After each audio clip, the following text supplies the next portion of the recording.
ladies and gentlemen, everyone around and in between, is DebateSensei CEDA Edition. We talk about things relevant to competitive debate for the Cross-Examination Debate Association. I have with me the Director of Debate from Cal State University Long Beach, Deven Cooper. Thank you so much, Deven, for being with us again. Well, thank you for having me. Nice. All right. So, busy February. It was busy for me. Like this beginning of the semester was a little bit much, but yeah, we took a little break. All right. It was pretty busy for you. Yep, a lot busy. All right. Debate and school. Okay. Well, hopefully things are kind of calming down. I think I'm starting to get a handle on my schedule now. Got a tournament this weekend. Oh yeah, what's coming up? ADA. Oh, that's right. That's right. Hold on a second. I'm almost losing battery here. ADA. Excellent. I'm going to have to... Hold on a second. It says I'm going to go to sleep soon. I'm going to have to cut this part out here. There we go. Yeah, it says I was about to die in a second. All right. Okay. So ADA, the American Debate Association. I remember that from last year. Mm-hmm. Right. Yeah, we got to go try to defend the title. That's right. All right. Well, congratulations on that. I remember that was amazing because it was definitely unexpected at the time. So coming in as title defenders, that's really cool. That's a really nice little spot to be. All right, but we're going to be talking about Texas. Okay, so Texas was actually like last month, so I'm going to try to get this one published as quickly as possible. But we're going to still cover it. It's looks like a giant ass tournament. Tell me about the significance of the Texas Open. Texas Open is the last tournament of the preliminary tournaments of the season before we get into national debate champion season, which is like, ADA, CEDA, and the NDT. And so people are scrambling at Texas to try to get, the wins for like getting access to probably being a first round bid team. Okay. So that's what that is. It's like it's a mad dash to try to beat as many people that are possibly first rounds and also try to get good final showing. Okay. It's the Longhorn Classic. Is that what it's known as? No, I think that's the high school tournament. It's called. Oh, is that it? Yeah, it's called the Texas Open. Okay. Entries. Let me see here. In Open. Here we go. Binghamton. All right. So we have 100 entries. Holy moly. Mm-hmm. Oh wow, over 100 in just Open alone. My goodness. Now I don't know if you know this, but were there any newcomers to this tournament? Like not that I know of, but I definitely know that there's a lot of repeats because this is like the final one, before everything goes down. So I'm not really sure there's new people like that are top teams anyway. Right. More so probably people who like might have not gone to a national tournament. They might have gone to like regional tournaments mostly, and in Texas was like one that they really showed up for, maybe. All right. Novice and junior are all right as well. They got like 12 and 17 entries each, or respectively, I should say. Okay, so this is a giant ass tournament, and you only broke 32, huh? Yep. Oh man, you know what? I want to see what that break was like then. It's a very hard tournament because people are ultra coming out to get people. Okay. Right. Let's see here. The prelim seeds. It only goes. Oh wait, I'm on the wrong one.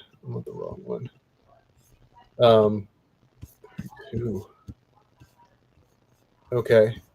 And so there's people. Yeah, there is people with and it's an 8-round tournament. Yes.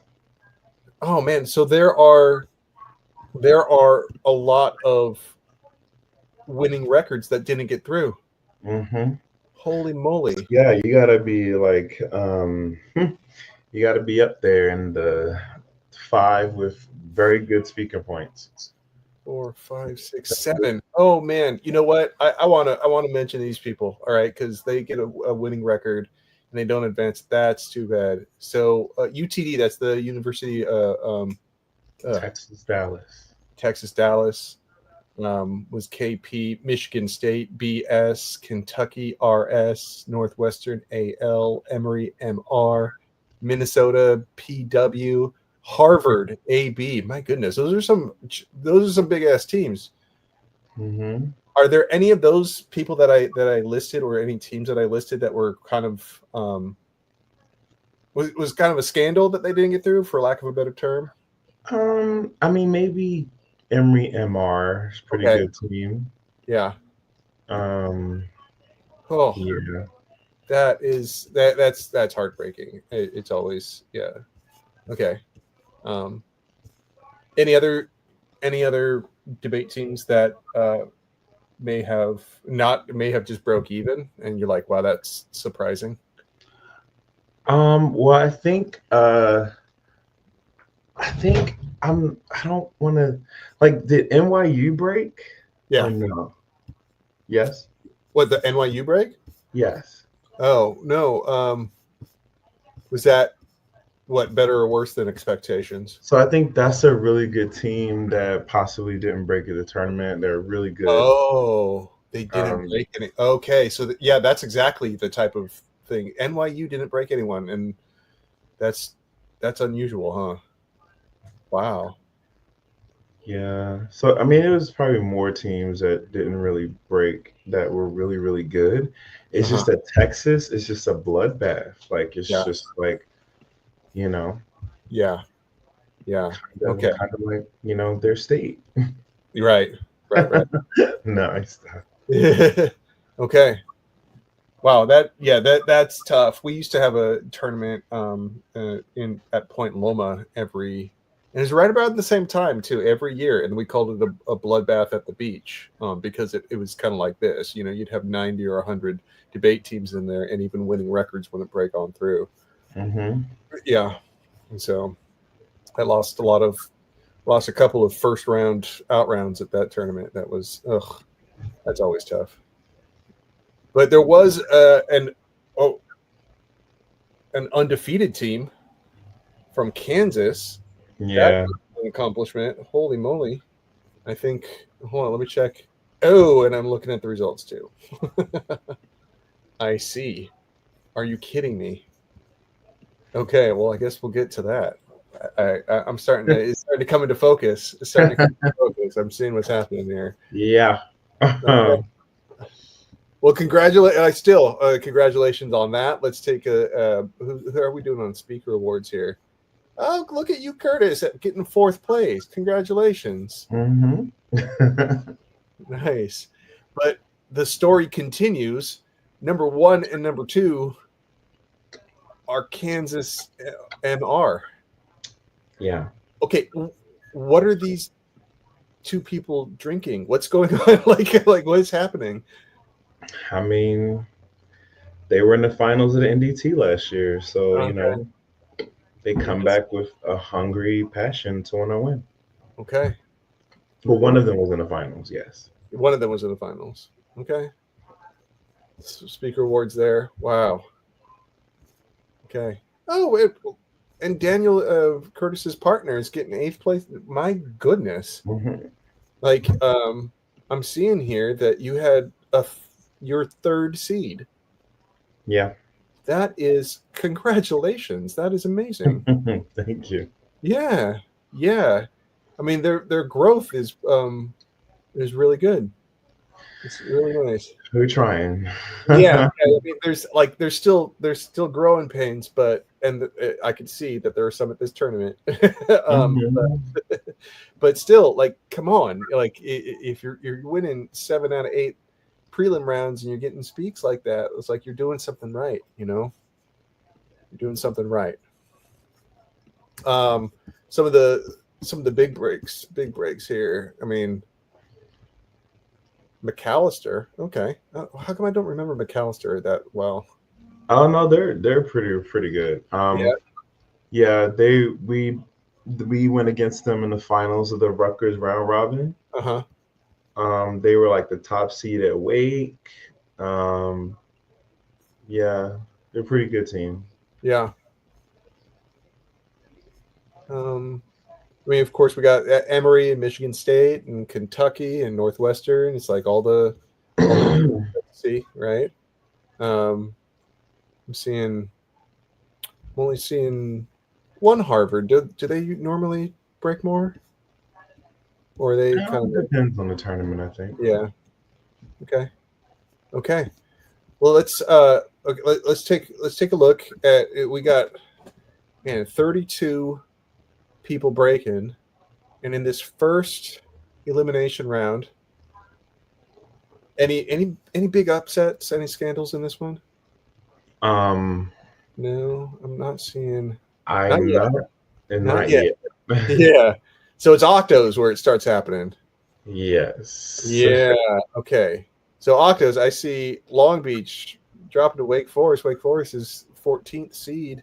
Long Beach number 3. Oh man, do you know what happened there? Framework.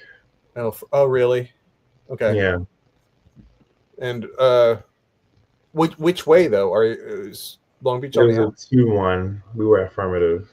Affirmative. Oh, okay, you lost them. Okay, yeah. I mean, you guys don't go for framework, right? If it was no. Well, we go for framework in our way if it's against a traditional team. Like the K will kind of devolve into a debate about framework and why we should have the knowledge of the F. Yeah. Okay. Fair enough. Okay. But that Wake Forest team, they were punching above their weight class all tournament. Looks like they went into the final round. Yep, they did. So I mean, they did go against another team that had an unexpected upset of another team. Yeah, Emory, right? They get like in semis they upset. No, well, probably yeah, but there was a team after us. I think it was Dartmouth. Okay. Dartmouth had upset another team. Oh, I'm looking at that. Michigan. Dartmouth was 27th seed. Michigan was 6th. Mm-hmm. Oh, so it was a clash of upsets. Okay. Yep. Wow, that's cool. That's cool. All right. I mean, I know it didn't feel cool at the time.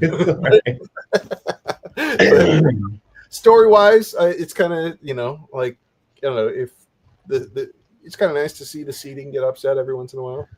Yeah. I know, but it sucks when it's you. I get it. I get it, man. Yeah. Okay. So, but everything else looks like, from there, I don't know, was there another one? It's hard to read. But it looks like Kansas is walking over themselves in one. And then, oh no, West Georgia upset Kentucky. I see. That was an upset in doubles. Okay. Yeah.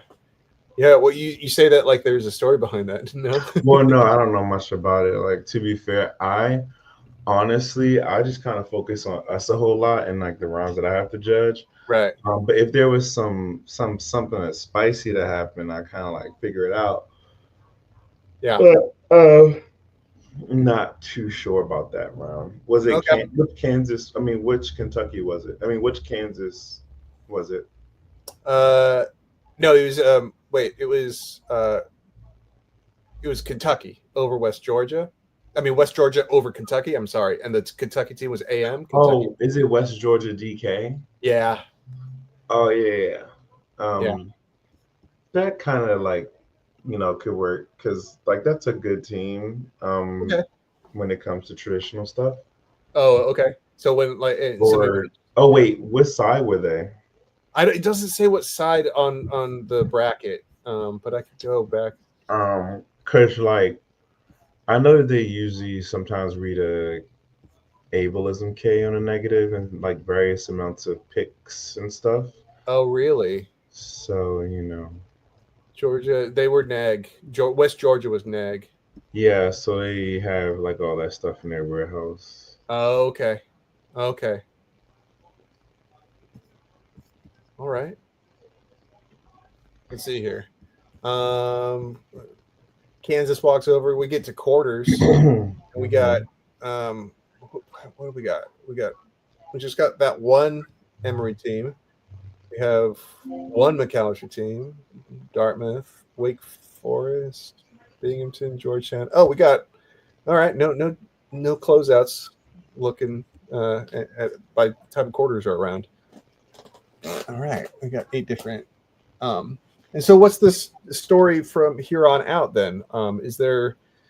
I don't know. Is there any team that is that you're looking out for, or that you're kind of tracking? I guess I want to say. I don't know how to say that. But... at the tournament. Yeah, at that point, are you like removed from the tournament by the time quarters come around? Yeah, I'm out. Like I'm just like I'm going back to my hotel, gonna catch up on some writing, stuff like that. Oh yeah, But absolutely. the students are watching the rounds. Okay. Oh, and now is that a requirement for you that you usually yes, but like for me, if it's like a team like Curtis and Daniel, I kind of say like, I would much rather y'all prepare to give a redo for what you lost on before you start watching debates. Oh, okay. It's just like you're at the caliber of these folks, but you just need to execute better to be able to get past those rounds. Yeah. So that's what I try to tell them to do, but they end up wanting to watch anyway, and it's like, okay, I guess. Yeah.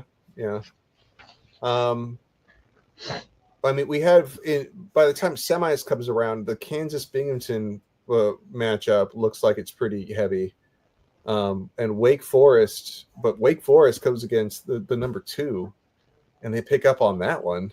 Did you hear anything about that?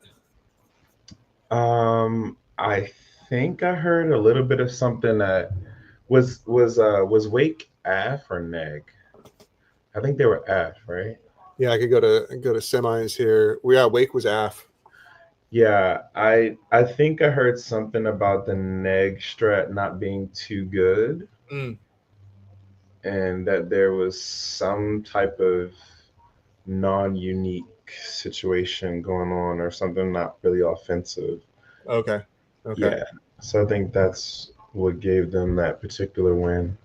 So I'm looking at this round, and I see one round has 5 judges, the other one has 3. Is that because you can't find like enough judges that are coded the same?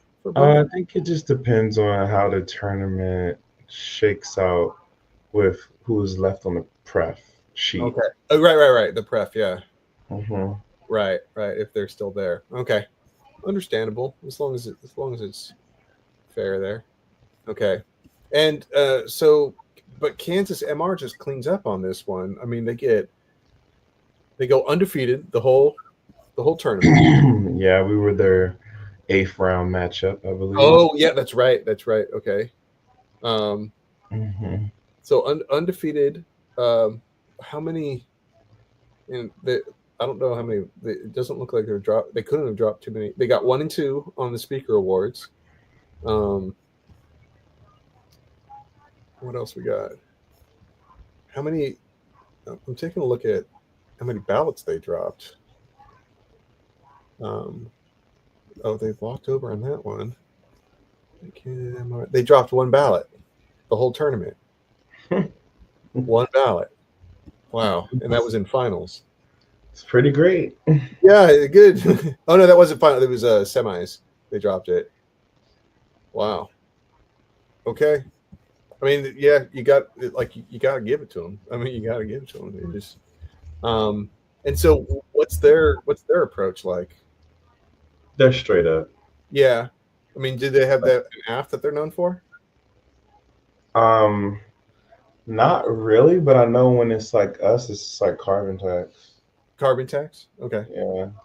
Okay. They might read other AFs against like other straight up teams, but it seems against like regular, K teams, it's like carbon tax. Okay. Mm-hmm. And on a negative, it's random stuff and framework. Random stuff and framework. Got it. They go for framework. Yeah, so it's like just a big old shotgun, but most of the shotgun is just distraction to go for framework. Right. Literally. Okay. Smoke and mirrors. Okay. Now, like, but on a straight up team that if they're hitting up on, like, is it just they're going for a DA like every time? Yeah, that's counterplans. Okay. I mean, the one in C would probably be like 6 or 7 off or more. Okay. Right. No T. I've seen them go for T against straight up teams. Mm-hmm. Okay. So Any new approaches coming out at this point, or is are we still just doing carbon? honestly, there's just like a plethora of affirmatives that are just like borderline topical, I guess, Oh, or like they just read them against teams that they know are probably not good at going against. Like people sometimes will read apps that are like marginally topical, and they would read them against teams that they may not think are going to go for T for right. the most part, or where they think that they have a good chance of T. So, Which one do you? What case do you think is marginally topical on the carbon topic? well, marginally, I think maybe this, like any of the nuclear Oh, apps at all, like right. any of that stuff, like small modular nuclear reactors or whatever, nuclear Oh, okay. fusion, like that stuff. Also, Right. You mentioned that before. I remember the fusion stuff. The fusion. yeah, but like people have started to do a lot more of the SMRs, small modular reactors, Okay. as a form of clean energy. Like people have had biomass AVs. They've also done well. See, the problem is the key thing that a lot of people argue about if it is a market-based instrument or if it is something that is punishing the polluting. Okay. So it's like if you're not charging or punishing or having some type of punitive thing when it comes to um, the topic, what they're saying is that like that's not like topical because you're not enacting a mechanism that punishes for the pollution or emissions. Okay. So Um, you have to punish. It can't just be an incentive. that's what a lot of people have said. Okay. Um, because a lot of teams will definitely just do incentives mostly. Or Oh. they'll say that we should ban something like ban fracking or get rid of fossil fuel subsidies, stuff like that. And so you're saying like a ban isn't a punishment. It's not a market based instrument. Right. So it has to be some sort of punitive economic thing, right? Mm-hmm. Okay. Oh wow. Okay, that's interesting because I wouldn't know that just looking at the resolution itself. I like that argument. I'm not saying that that's the absolute truth on how to do it, but it's a reasonable interpretation of the resolution and one that doesn't automatically jump to mind. Like I'm not in deep on the research end of this topic. So I'm like, Mm-hmm. oh, okay, that makes a whole lot of sense. Any fun stuff coming out of the negative? Anyone doing anything creative or different? I mean, there's potential for more creative things to happen, but I just think that largely there hasn't really been. Okay. I think people read random K arguments that try to link to like a marginal word in what the AF does, or like, a lot of it is mostly like a lot of economic critiques of stuff like neolib and Okay. cap K, racial cap K. But sometimes I see people making anthro arguments not as heavy as they should be, Right. or environmental managerialism, because I haven't really seen many people do that at all, because this topic is definitely that. But yeah, so there's a lot of things I feel that still have not been unleashed, but maybe they might come out as CEDA or the NDT or something. Because at this point, I feel like a lot of this stuff is really stale. Okay. Like I'm never really wowed by a lot of the things that I'm judging. Yeah. I mean, and also I'm mostly judging like Clash of Civilization debates for the most part. Clash of Civilization. How so? An AF is like a K, AF, and a negative is framework team, Oh, or the gotcha. I get it. affirmative is a straight up affirmative, and the negative is a K. I got it. Mostly what I'm judging. And so, like, how many of your rounds are coming down to framework? Most of them, Okay. yeah, but I mean, more of them should come down to framework based on the arguments that are advanced on either side. Yeah. But it's just like people kind of think that they have to abandon or get rid of the framework conversation. I'm like, that doesn't make sense. Mm-hmm. Like I've judged some debates at districts where it was just like, what are you talking about? Like Mm-hmm. you can't just abandon a framework argument and they still have a framework unless you absolutely fit and supersede what they're doing under their framework. Right. Okay. Wild. Yeah. Yeah. Do you think people like are holding anything in their back pocket to bring out at the upcoming tournaments? I mean, possibly. I mean, I know that we possibly going to read a new ad for ADA. Okay. I know that we have like freshened up a little more of our stuff because of what's happening in the world and the tariffs and all that. But it's just I think that people are just going to go with what they know. Mm-hmm. Because I think that at this point, a lot of people have stopped reading a carbon tax F against us for the most part. Oh, really? Yeah, and they've just been reading a bunch of just like Fs that if they were running against another team, they would probably, if the team goes hard enough, lose one T. Okay. But they know that we're not going to read T or go for T, so they just do that. Right. I mean, and also the other thing too is that I think a lot of these judges are dumb and they don't know. I do. I think a lot of them are dumb and they don't know how to evaluate a T debate or what it should look like or how to structure it. I mean, but granted, I am from a different time in debate where I definitely think that if you're going to go for T, you need to like win that your interpretation is best.